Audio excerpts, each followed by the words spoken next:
오늘 하나님의 말씀은 마가복음 4장 1절부터 20절까지의 말씀, 우리 한 절씩 교독하겠습니다. 예수께서 다시 바닷가에서 가르치시니 큰 무리가 모여들거늘 예수께서 바다에 떠 있는 배에 올라 앉으시고 온 무리는 바닷가 육지에 있더라. 이에 예수께서 여러 가지를 비유로 가르치시니 그 가르치시는 중에 그들에게 이르시되, 들으라, 씨를 뿌리는 자가 뿌리러 나가서 뿌릴새 덜어는 길가에 떨어짐에 새들이 와서 먹어버렸고, 덜어는 흙이 얕은 돌밭에 떨어짐에 흙이 깊지 아니하므로 곧 싹이 나오나 해가 돋은 후에 타서 뿌리가 없으므로 말랐고, 덜어는 가시떨기에 떨어짐에 가시가 자라 기운을 막음으로 결실하지 못하였고, 덜어는 좋은 땅에 떨어짐에 자라 무성하여 결실하였으니 30배나 60배나 100배가 되었느니라 하시고, 또 이르시되 들을 귀 있는 자는 들으라 하시니라. 예수께서 홀로 계실 때에 함께한 사람들이 12 제자와 더불어 그 비유들에 대하여 물으니, 이르시되 하나님 나라의 비밀을 너희에게는 주었으나 외인에게는 모든 것을 비유로 하나니, 이는 그들로 보기는 보아도 알지 못하며 듣기는 들어도 깨닫지 못하게 하여 돌이켜 죄사함을 얻지 못하게 하려 함이라 하시고, 또 이르시되 너희가 이 비유를 알지 못할진대 어떻게 모든 비유를 알겠느냐. 뿌리는 자는 말씀을 뿌리는 것이라.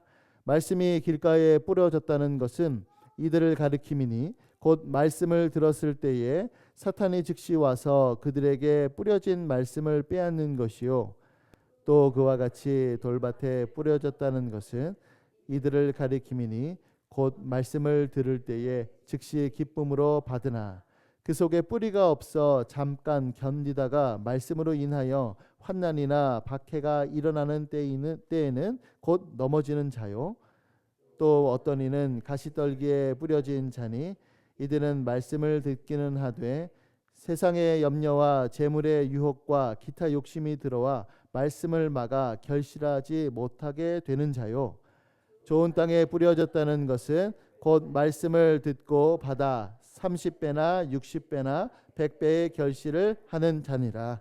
아멘. 제가 신학교 채플 때 유명한 목사님이 오셔가지고 설교를 하신 적이 있어요. 정말 큰 은혜를 받았고 많은 감화가 있었습니다. 그런데 모두 다 동일한 감정을 느꼈던 것은 아니었어요. 한 번은 수업 시간에 그 목사님에 대하여서 그 목사님의 설교에 대하여서 이제 교수님이 언급한 적이 있었습니다. 그런데 한 학생이 자기는 전혀 은혜를 받지 못했다고 하는 거예요. 그래서 왜 유명한지 나는 모르겠다 이렇게 얘기를 했습니다. 교수님은 이제 그 학생의 말을 듣고 너무 의아해했고, 저도 왜 그럴까, 왜 그렇게 생각할까 생각을 했습니다. 당시 예수님에 대하여서도 이와 같은 반응이 있었습니다. 동일한 복음, 같은 표적과 기사였음에도 불구하고 같은 반응을 보이지는 않았던 것이죠. 지지자도 있었고 반대자도 나왔습니다. 열광하는 사람들도 있었고 주님을 대적하는 자들도 있었습니다. 우리가 너무나도 잘 알고 있는 이 씨 뿌리는 자의 비유는 이 점을 잘 말해주고 있습니다. 같은 하나님 나라의 복음을 들었는데 반응이 상반된 거예요. 이러한 현상에 대하여서 예수님은 지금 제자들에게 설명해 주고 계십니다. 그러면 왜 이런 반응들이 나타날까요? 오늘 말씀을 통하여서 한번 살펴보겠습니다. 예수님의 주된 사역은 복음을 전하는 것, 전도하는 일이었습니다. 하나님의 나라가 도래했고 회개하고 복음을 믿으라라고 외쳤습니다. 특별히 이제 마가복음을 보면은요, 예수님께서 가르치셨다라고 하는 말은 나오는데 무엇을 가르치셨는지 그 내용은 잘 언급되지 않아요. 하지만 1장 서두에 언급한 대로 하나님의 나라가 도래했고 회개하고 복음을 믿으라라고 하는 그 내용이었음을 우리는 확인할 수가 있는 것이죠. 그런데 왜 그것을 믿어야 되느냐? 그렇지 않으면 심판이 임하기 때문이었습니다. 그런데 오늘 말씀을 보니까 특이한 점이 발견돼요. 오늘도 바닷가에서 하나님의 말씀을 가르치고 이와 같은 복음을 가르치는데 몇 가지 비유를 가지고 하나님의 나라에 대하여서 설명하셨던 겁니다. 그 중에 하나가 씨 뿌리는 자의 비유입니다. 씨 뿌리는 자의 비유는 모든 그 비유 중에서 제일 중요하고 그 비유의 비유를 또 해석할 수 있는 역할을 감당하기 때문에 씨 뿌리는 자의 비유가 매우 중요해요. 그런데 이 비유라고 하는 것에 독특한 특징이 있습니다. 그건 무엇이냐면 정확한 이해를 돕기 위해서 비유를 사용하죠. 그런데 비유가 오히려 모호함을 줄 때가 있어요. 여러분 이제 신문 보면 만평이라고 하죠. 이제 만화를 가지고 사회를 풍자하는 겁니다. 그런데 이 만평을 보면은 아 이거구나, 이걸 얘기하는 거구나라고 하는 반응이 있는 반면에 어떤 사람들은 그것을 보면서 무슨 말인지 모르겠는데 오히려 더 헷갈리는데 이러한 반응을 보일 때가 있죠. 마찬가지입니다. 예수님의 그 비유 역시도 마찬가지예요. 어떤 사람은 그 비유를 보면서 와 이거였구나. 그런데 어떤 사람은 더 이해가 안 되는 겁니다. 그래서 제자들이 예수님께 물어보죠. 우리 10절을 한번 볼까요? 10절 말씀을 보니까 예수께서 홀로 계실 때에 함께한 사람들이 12제자와 더불어 그 비유들에 대하여 물어봅니다. 그러니까 비유가 무슨 뜻인지 못 알아들었던 거예요. 예수님을 추종한 사람들도 그리고 예수님이 따로 세운 12제자들도 그 비유의 뜻이 무엇인지 이해를 못했습니다. 그러면 이들이 무엇을 물어봤을까요? 이제 우리가 이제 마가복음을 읽으면은 이제 추론할 수 있는데 마태복음과 누가복음이 이거를 명확하게 얘기를 해주는데요. 첫 번째는 무엇이냐면 왜 비유로 말씀하셨습니까? 비유로 말씀하신 이유에 대하여 물어보고 두 번째로는 비유의 뜻에 대하여서 물어봅니다. 이제 오늘 설교는 이 두 가지를 각각 제가 한번 설명해 보겠습니다. 첫 번째, 예수님은 왜 비유로 말씀하셨을까요? 우리 11절을 보죠. 이르시되 하나님 나라의 비밀을 너희에게는 주어졌으나 외인에게는 모든 것을 비유로 하나니, 그러니까 외인들에게는 주어지지 않았다라고 하는 것을 얘기해 주죠. 여러분 보통 야 비밀이야 라고 하면 숨기기 위함입니다. 그런데 하나님 나라를 비밀이라고 얘기하는 이유는 무엇이냐면 인간의 지혜로는 알 수 없기 때문입니다. 그래서 비밀이라고 표현을 해요. 오직 하나님께서 알려주셔야지만 알 수 있습니다. 그래서 하나님 나라의 비밀이 너희에게 주어졌다, 우리가 받았다, 이런 표현을 쓰는 것이죠. 우리 골로새서 1장 26절부터 27절 말씀을 한번 볼까요? 우리 인용 구절을 보겠습니다. 다 같이 한번 읽어볼게요. 시작. 이 비밀은 만세와 만대로부터 감추어졌던 것인데 이제는 그의 성도들에게 나타났고 이 비밀은 너희 안에 계신 그리스도시니 곧 영광의 소망이니라. 예수님의 성육신, 고난받는 메시아, 대리속죄, 부활의 승리, 이런 모든 것들은 하나님께서 주시지 않으면, 그러니까 신적인 계시가 없으면 알 수도 없고 이해할 수도 없고 받아들일 수도 없습니다. 오직 하나님께서 택한 백성에게만 이 비밀을 나타내셨던 거죠. 그러면 외인들에게는, 그러니까 우리가 지난주에 살펴본 표현대로라면 예수님 밖에 있는 사람들, 예수님을 거부하고 대적하는 자들에게는 왜 비유로 말씀하셨는가? 앞서 말씀드린 대로 못 알아듣게 하기 위함입니다. 이게 중요합니다. 진리의 말씀을 들었는데 깨닫지 못하게 하기 위하여서 비유로 드셨습니다. 12절을 보죠. 마가복음 4장 12절. 이는 그들로 보기는 보아도 알지 못하며 듣기는 들어도 깨닫지 못하게 하여 돌이켜 죄 사함을 얻지 못하게 하려 함이라 라고 이렇게 말씀합니다. 이 말씀은요, 해석상에 많은 논란이 있었습니다. 왜냐하면 이 말씀만 놓고 보면 하나님이 너무 냉정해 보이는 거예요. 그래서 어떻게 해서든지 간에 하나님은 그런 분이 아니십니다 라고 하는 쪽으로 해석하려고 많이 애썼어요. 그러나 우리는 이 부분에 있어서 사도 바울이 취한 방식을 우리는 고수해야만 합니다. 로마서 9장 말씀을 보면 잘 나와 있는데요, 18절과 20절 말씀입니다. 제가 한번 읽어볼게요. 그런즉 하나님께서 하고자 하시는 자를 긍휼히 여기시고 하고자 하시는 자를 완악하게 하시느니라. 홍대가 내게 말하기를 그러면 하나님이 어찌하여 허물하시느냐, 누가 그 뜻을 대적하느냐 하리니, 이 사람아 내가 누구이기에 감히 하나님께 반문하느냐. 토기장이가 진흙 한 덩이로 하나는 귀 있을 그릇을 하나는 천이 쓸 그릇을 만들 권한이 없느냐. 다시 말해서 하나님의 주권을 인정한 것입니다. 설사 불신자들이 이 말씀 때문에 하나님을 또 교회를 비난해도 적어도 우리만큼은 하나님의 권한을 존중해야 돼요. 인정해야 합니다. 오늘날 권위가 무너진 시대를 살고 있어요. 그래서 현대인들에게는 이 말씀이 굉장히 받아들이기 힘들 수 있습니다. 그리고 우리가 믿는 신자여도 마음 한구석에 좀 불편한 심기가 있을 수도 있어요. 그러나 우리는 하나님의 주권을 사수해야 됩니다. 왜냐하면 성경이 그것을 분명하게 말해주고 있기 때문이죠.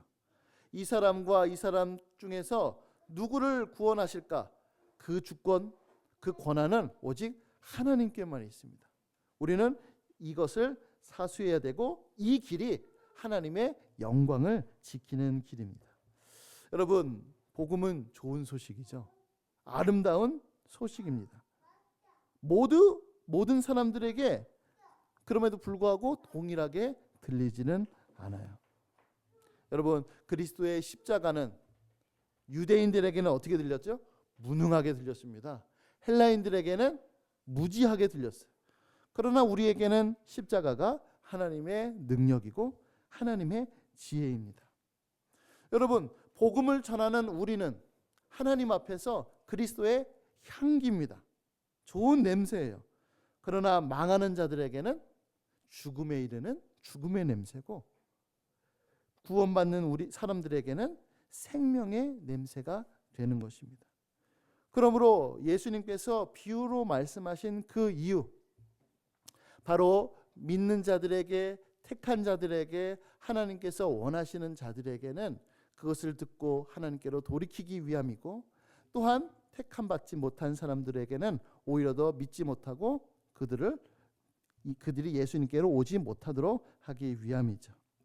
그러므로 우리는요, 어떠한 생각을 가져야 되고 어떠한 태도를 지녀야 되냐면, 하나님께서 우리에게 하나님 나라의 비밀을 알려주셨음에 감사해야 합니다. 마가복음에는 생략되어 있는데요, 마태복음에는 이 말씀이 있고 난 다음에 이어서 이런 말씀을 해요. 마태복음 13장 16절 우리 한번 다 같이 읽어볼까요? 시작. 그러나 너희 눈은 봄으로 너희 귀는 들음으로 복이 있도다. 아멘. 그렇습니다. 우리는 들음으로, 봄으로 주님 앞에 복을 받았구나는 생각으로, 감사함으로 나아가야 되죠. 고린도후서 4장 3절부터 6절은 이렇게 말씀하고 있는데요, 만일 우리의 복음이 가리었으면 망하는 자들에게 가려진 것이라. 그 중에 이 세상의 신이 믿지 아니하는 자들의 마음을 혼미하게 하여 그리스도의 영광의 복음의 광채가 비치지 못하게 함이니, 어두운 데에 빛이 비치라 말씀하셨던 그 하나님께서 예수 그리스도의 얼굴에 있는 하나님의 영광을 아는 빛을 우리 마음에 비추셨느니라. 사탄은 우리의 마음을 어둡게 합니다. 혼미하게 해요. 그래서 은혜의 빛, 생명의 빛, 그리스도의 인격 안에 있는 하나님의 영광을 아는 그 빛으로 우리를 막습니다. 그러나 주님께서는 그 어둠을 뚫고 우리에게 비춰주셨습니다. 그래서 우리는 영적인 맹인이었고 영적인 농인이었는데 믿음의 눈을 가지게 되었고 믿음의 귀를 가지게 되었습니다. 그러므로 우리는 이 비유를 읽을 때마다 그 비유가 우리의 마음 가운데 이런 뜻이구나 라고 하는 것이 들 때마다 하나님 앞에 감사하는 마음을 가져야 할 것입니다. 자, 두 번째로는요. 씨 뿌리는 자의 비유는 어떤 뜻일까요? 너무나도 잘 아는 말씀이죠. 제가 서두에 말씀드린 대로 같은 말씀인데 반응이 다르게 나옵니다. 그걸 지금 설명하고 있는 거예요. 그리고 이 비유에서 핵심 단어는 세 가지가 있는데 하나는 씨 뿌리는 자, 그리고 씨, 그리고 다른 종류의 밭입니다. 마태복음, 마가복음, 누가복음 너무나도 중요하니까 다 다루고 있는데 그것을 대조해 보니까 씨 뿌리는 자는 인자, 그러니까 예수님이다라고 하는 것을 알 수 있고, 그리고 예수님이 뿌린 씨, 이 씨는 말씀입니다. 그리고 마태복음에는 하나님 나라 말씀 혹은 천국 말씀이라고 표현되고 누가복음에는 하나님의 말씀이라고 표현됩니다. 그러니까 복음이죠. 그리고 밭은 사람의 마음이다라고 이렇게 가리킵니다. 그런데 여기에 또 하나 핵심 단어가 있어요. 그것은 바로 무엇냐면 듣는 겁니다. 듣는 것. 여기 보면은요. 들었다 라고 하는 표현이 네 종류의 밭을 다룰 때마다 계속해서 언급됩니다. 차이는 무엇이냐면 듣는 것 자체가 아니라 어떻게 듣느냐, 그러니까 듣는 자의 태도에 있었던 것이죠. 자, 그러면 이 네 종류의 밭에 대하여서 하나씩 한번 살펴보겠습니다. 첫 번째로는 길가에 뿌려진 씨죠. 예수님 당시의 농법은 우리나라에서 하는 그 모내기 농법이랑 다르죠. 이 흩어 뿌리기입니다. 그래서 이 밭이 있으면 거기에 씨를 뿌리고 그 다음에 이제 쟁기질을 해서 이제 땅을 이제 갈아엎어서 씨가 안으로 들어가게끔 하는 거죠. 이제 이렇게 씨를 뿌리다 보면은 이제 덜어는 길가에, 그러니까 밭이 있고 이제 길이 있으면 그 가운데 있는 그 길가 도랑에 이제 빠지는 겁니다. 그런데 문제는 거기 있는 흙들이 매우 단단하기 때문에 그 씨가 그 위에 그대로 있어요. 그러면 새가 와서 그 씨를 먹어버립니다. 이러한 밭은 반응이 없는 마음입니다. 왜 그러냐면 마치 마음이 돌처럼 단단하게 굳어있기 때문이죠. 그래서 성경은 이걸 두고 뭐라고 표현하냐면 강팍하다, 완악하다 혹은 목이 곧다라고 이렇게 표현합니다. 대표적인 예가 누구였죠? 바리새인들, 서기관들, 헤롯 당원들이었습니다. 물론 이제 나중에는 변화됩니다. 나중에는 변화되지만 당시 예수님의 친족들도 여기에 해당됐어요. 이들은 예수님에 대하여서 냉담하고 어떨 때는 적개심을 가지고 적극적으로 주님을 대적하기도 했습니다. 그러면 왜 이런 반응을 보일까요? 15절이 매우 흥미로운데요. 우리 15절 한번 볼까요?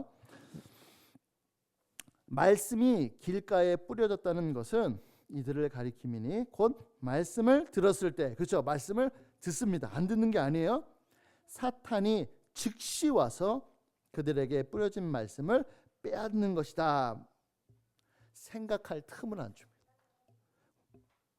고민할 틈을 안 줘요. 말씀이 비집고 들어갈 여유가 없습니다. 왜죠? 사탄이 즉시 말씀을 빼앗기기 때문입니다. 단단한 마음, 사탄의 관계가 합작된 거예요. 마음도 강팍해요. 사탄이 와서 말씀을 빼앗아가요. 그러니까 잘할 수가 없는 것이죠. 바로 반응이 전혀 없는 상태입니다. 두 번째, 돌밭에 뿌려진 씨입니다. 여러분, 이제 씨가 뿌리를 내리려면은 흙이 깊어야 되죠. 그런데 그 가운데 이제 돌이 있으니까 흙이 부족한 상태입니다. 이제 싹이 곧 나지만 강렬한 태양빛에 말라서 죽고 말아요. 이런 밭은 일시적인 마음입니다. 길가에 뿌려진 씨, 그거보다는 좀 더 다소 진척이 있었어요. 예수님에 대하여서 적대적이지 않죠. 오히려 말씀을 어떻게 했다고 그러죠? 기쁨으로 받았답니다. 기쁨으로 받았어요. 그러나 기쁨으로 받은 그 말씀 때문에 환난이나 박해를 경험하면 곧 넘어집니다. 즉시 기뻐했는데 즉시 돌아섭니다. 재밌어요, 표현이. 대표적인 예가 배교죠. 예수님 때문에 순간적으로 너무 기쁜 거예요. 예수님 만나서 너무 좋습니다. 은혜를 누렸습니다. 이렇게 표현하는데 주님을 위하여서 목숨을 바칠 수 있을 것 같았었는데 정작 고난이 다가오자 예수님을 배신하는 것이죠. 그래서 사도 바울이요, 선교 여행을 할 때 자신이 예전에 세웠던 교회들을 돌아보거든요. 돌아볼 때 꼭 하는 얘기가 있습니다. 사도행전 14장 22절 말씀. 우리 한번 다 같이 읽어볼까요? 자, 시작. 제자들의 마음을 굳게 하여 이 믿음에 머물러 있으라 권하고 또 우리가 하나님 나라에 들어가려면 많은 환난을 겪어야 할 것이라. 네. 이 믿음에 머물러 있으라. 마음을 굳게 해라. 환난이 있을 것이다. 이것을 강조했습니다. 여러분, 물론 한국 사회에서는요, 지금 초대교회 같은 박해는 없을 겁니다.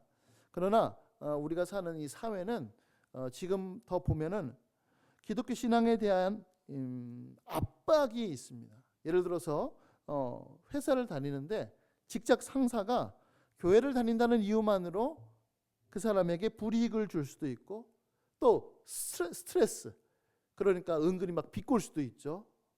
그런 일들이 있을 수 있습니다. 제가 이제 군대에 갔었어요. 이제 군대에 갔을 때 어떤 일이 있었냐면 제가 이제 교회를 이제 열심으로 갔겠죠. 열심으로 가니까 선임들이 이제 가만히 두질 않습니다. 정말로 많이 괴롭혔어요. 그도 그럴 것이 그들에게는 이제 합리적인 이제 이유가 있었는데 이제 주말에도 원래 이제 쉬지만 이 하는 일들이 있어요. 예를 들어서 이제 훈련을 가야 돼요. 그러면 뭔가 정비도 해야 되고 그다음에 자재도 챙겨야 되고. 근데 그거를 토요일 날 하지 않고 희한하게 꼭 주일 날 했어요. 언제 했냐? 예배 가는 시간에. 꼭 그 시간에 했었어요. 그러면 이제 눈치가 보이는 겁니다. 종교 활동을 하지 못하도록은 그렇게 못해요. 그럼 이제 큰일 나니까. 근데 이제 압박을 주는 거죠. 눈치를 주는 겁니다. 그래서 이제 종교 활동을 하려고 이게 쫙 서 있으면 저쪽에서 한쪽에서는 열심히 막 훈련 자재 막 무거운 거 막 들고 있으면 그냥 너무 눈치가 보이는 거죠. 후임 때는. 이제 이러한 일들이 군대에서 있다 보니까 그 압박, 그 스트레스를 이기지 못하고 교회에 나가지 않는 이제 군인들이 발생합니다. 어느 사람들까지냐면 소위 예전에는 교회 잘 나가고 이 신앙이 있다라고 하는 사람들까지도 그 압력을 이기지 못하는 경우들이 생겨요. 이처럼 돌밭에 뿌려진 씨다라고 하는 것은 바로 이런 것과 같습니다. 환난이 있고 고난이 있고 그런 것이 없는 이 사회 속에서도 기독교에 대한 압박, 탄압, 불이익, 스트레스 이런 것들을 견디지 못하고 넘어지는 것이죠. 세 번째는 무엇이냐면 가시떨기에 뿌려진 씨입니다. 자, 방금 전에 돌밭에 뿌려진 씨는 조금 자랐지만 결국에는 이제 죽고 말았어요. 그런데 가시덤불에 떨어진 이 씨는 죽지는 않았어요. 어느 정도 이제 식물이 됩니다. 조금 더 또 진전이 있었어요. 그런데 열매를 맺지 못하는 겁니다. 알곡을 만들어내는 데는 실패를 했어요. 첫 번째, 길가에 뿌려진 씨는 아예 출발도 못하고, 두 번째, 돌밭에 뿌려진 씨는 조금 있다가 죽고, 세 번째, 가시덤불에 뿌려진 씨는 자랐는데 결국에는 열매를 맺지 못합니다. 분명히 점점 진척이 있었어요. 그러나 농부에게는 의미가 없습니다. 왜죠? 농부가 씨앗을 심을 때는 관상용으로 씨를 심은 것이 아니기 때문이죠. 열매를 원하기 때문입니다. 그러면 이들은 왜 열매를 못했을까요? 가시덤불에게 모든 영양분을 빼앗겼기 때문입니다. 우리 18절과 19절 말씀 한번 볼까요? 또 어떤 이는 가시떨기에 뿌려진 자니 이들은 말씀을 듣기는 하되 듣죠. 말씀을 듣습니다. 그런데 세상의 염려와 재물의 유혹과 기타 욕심이 들어와 말씀을 막아 결실하지 못하게 되었다라고 되어 있습니다. 저는 이제 이걸 두고 이제 집착되어 있는 마음이라고 표현하고 싶어요. 어디에 집착할까요? 말씀이 아니라 세상, 재물, 그 이외의 모든 욕심들의 마음이 다 집착이 되어 있습니다.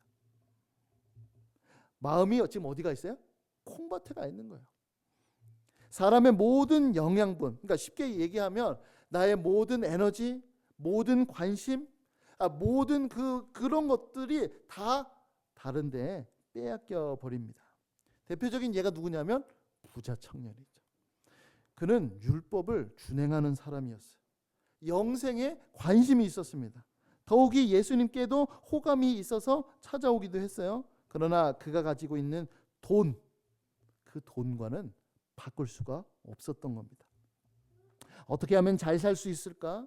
어떻게 하면 성공할 수 있을까? 어떻게 하면 돈을 많이 벌 수 있을까? 이런 생각들에 사로잡혀 있으면 말씀이 열매를 맺지 못하죠. 그래서 정말 유명한 말씀, 너희는 먼저 그의 나라와 그의 의를 구하여라.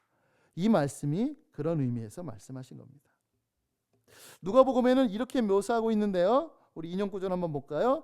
누가복음 8장 14절 말씀. 다 같이 한번 읽어보겠습니다. 시작. 가시떨기에 떨어졌다는 것은 말씀을 들은 자이나 지나는 중 이생의 염려와 재물과 향락의 기운이 막혀 온전히 결실하지 못하는 자요. 세상 걱정이 너무나도 많습니다. 돈에 대한 유혹을 이기지 못해요. 그리고 향락을 쫓습니다.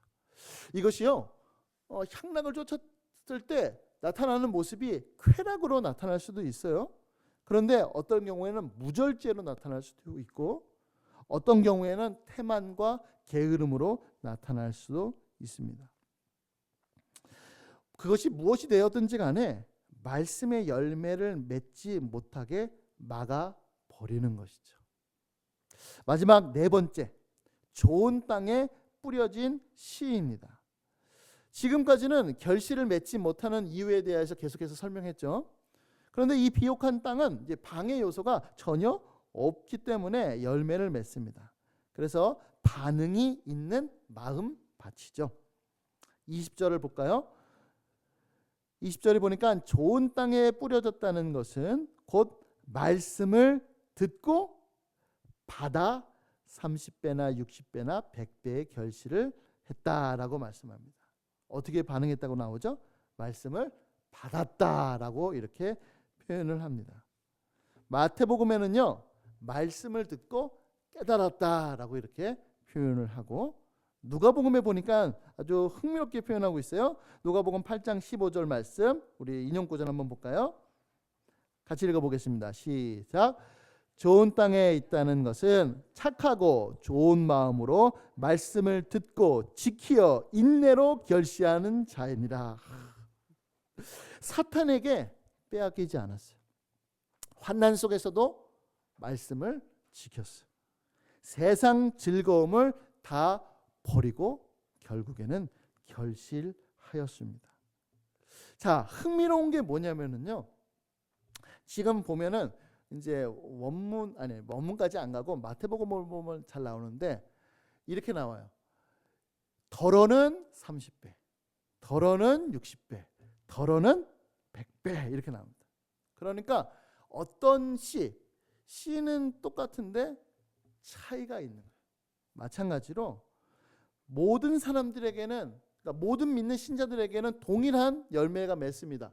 회개하고 믿고 주님께 충성하고 용기가 있고 온유한 성품, 이와 같은 열매들이 맺지만 정도의 차이가 있어요. 정도의 차이가 있습니다. 12제자들을 한번 볼까요? 어떤 제자들은요, 성경에 정말로 많이 등장하죠. 초대교회의 중요한 역할을 감당하기도 합니다. 반면에 어떤 제자들은 그 12제자 목록에는 들어가는데 그 이후에는 나오지 않아요. 그러나 모두 다 예수님의 제자임에는 틀림이 없습니다. 그러니까 우리가 주님 안에서 신앙을 가져도 그 신앙의 믿음의 깊이가 차이가 있는 것처럼, 그리고 누구는 그 고난 중에서도 어떻게 되죠? 그 고난을 이기고 주님을 지키는 그런 사람이 있는 반면에 어떤 사람들은 고난이 오자 넘어졌어요. 그런데 나중에 또 돌이키는 사람도 있고, 그렇게 믿음이 천차만별인 것처럼 신앙에 있어서도 마찬가지입니다. 이제 어떤 분들은 이제 이 씨 뿌리는 자의 비유를 해석할 때 이 비유의 핵심은 씨라고 하시는 분들이 있어요. 왜냐하면 이제 씨가 없으면 열매 자체를 맺을 수가 없기 때문이죠. 물론 이제 그 말에도 일리가 있습니다. 그러나 이 비유에서는요, 씨 뿌리는 자가 공통해요. 씨도 공통해요. 듣는 것도 공통해요. 그런데 뭐가 다르죠? 밭이 다릅니다. 그렇기 때문에 지금 열매를 맺지 못하는 이유가 바로 그 밭의 상태가 다르기 때문이다. 그것을 강조하기 위해서 이 비유를 설명한 것이죠. 제가 서두에 말씀드린 대로 왜 예수님께서 그 은혜로운 말씀을 전하시는데 하나님 나라가 도래했고 회개하고 복음을 믿으라 라고 하는 말씀을 하셨는데 왜 서로 다른 반응을 보이느냐? 마치 천국은 씨 뿌리는 자의 비유와 같다. 서로 마음의 상태가 다르기 때문에 이러한 일들이 일어난다 라고 하는 것을 강조하시기 위하여서 이 말씀을 하신 것입니다. 이 말씀을 중심으로 해서 저는 이제 몇 가지 한번 적용을 해볼게요. 첫 번째는 무엇이냐면 하나님 나라의 비밀을 우리에게 주신 것에 대하여서 우리는 감사해야 됩니다. 제가 처음에 말씀드렸던 거예요. 하나님께서 우리에게 무엇을 주셨냐면요, 영적인 안목을 주셨습니다. 예수님을 알아볼 수 있는 안목, 밭에 감추인 보화를 알아볼 수 있는 안목을 주셨습니다. 너희 눈은 봄으로 너희 귀는 들음으로 복이 있도다. 이 복을 허락하신 주님께 감사하시길 바랍니다. 두 번째로는 우리가 열매 맺기를 힘써야만 합니다. 예수님께서 왜 말씀의 씨를 뿌리셨을까? 왜 우리에게 뿌리셨을까? 어떤 마음으로 뿌리셨을까요? 당연히 우리의 마음밭에서 말씀의 열매가 맺히기를 원하는 마음으로, 그러한 소원하는 마음으로 뿌리셨을 거예요. 그 열매는 무엇일까요? 우리 12절을 한번 볼까요? 12절에 보니까 이는 그들로 보기는 보아도 알지 못하며 듣기는 들어도 깨닫지 못하게 하여 돌이켜 죄사함을 얻지 못하게 하려 함이라. 그러니까 반대로 우리에게는 죄사함을 얻게끔 하기 위함이야. 그런데 이 말씀이 이사야서 말씀인데 이사야서 말씀에는 이것이 어떻게 되어 있냐면 고침받았다라고 하는 표현을 써요. 그러니까 지금 마가복음은 왜 이렇게 표현을 하냐면은 하나님께 돌아와서 고침받는 거의 핵심이, 중심이 바로 죄사함에 있기 때문에 지금 마가가 이렇게 표현을 한 것입니다. 여러분, 하나님께 와서 고침받는 것의 핵심은 죄를 용서받는 것이고, 죄 용서받은 영혼들이 그 이외의 모든 열매들을 맞는 것이죠.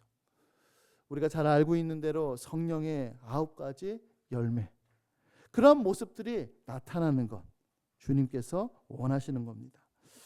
물론 우리는 죄사함을 얻었어요.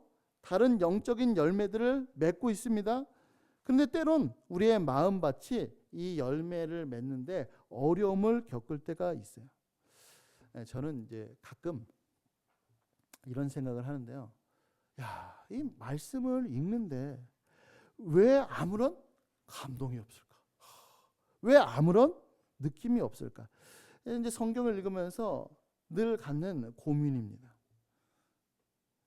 마치 이 한겨울에 이 차디찬 그 냉랭하게 얼어붙은 그 바닥처럼, 이 아무리 이제 이 곡괭이질을 해도 이 바닥이 얼어붙어 있으니까 땅을 팔 수도 없고 거기에 씨를 심을 수가 없는 내 마음. 아, 왜 그럴까? 이런 생각, 이런 고민들을 하게 돼요. 그럴 때마다 무엇이 필요할까? 그것을 고민하게 되는데 바로 따뜻한 봄이 찾아오는 겁니다.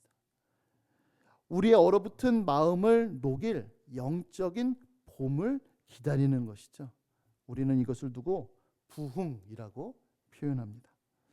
말씀이 심겨질 수 있는 시기, 말씀이 2배, 3배, 4배가 아니라 30배, 60배, 100배의 결실을 맺을 수 있는 계절, 그것을 우리는 부흥이라고 얘기하죠.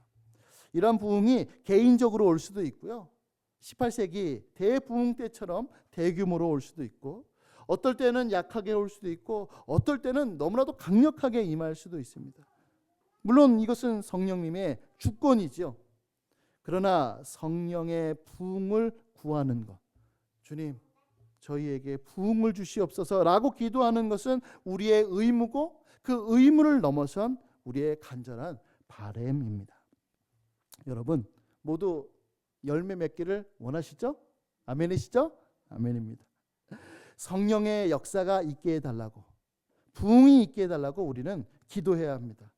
주님께서 얼어붙은 우리의 마음을 녹이셔서 우리가 열매 맺게 되기를 간절히 축복합니다. 마지막 3번째로, 우리 교회에 있는 여러분 한 분 한 분, 또 우리 공동체를 향한 하나님의 열매가 무엇인지 우리는 기대해야만 합니다. 제가 이제 교회를 개척하고 난 이후에, 특별히 이제 여러분들이 오시고 난 이후에 저의 관심 주제가 뭐냐면 목회예요. 목회가 뭐지? 목회가 뭘까?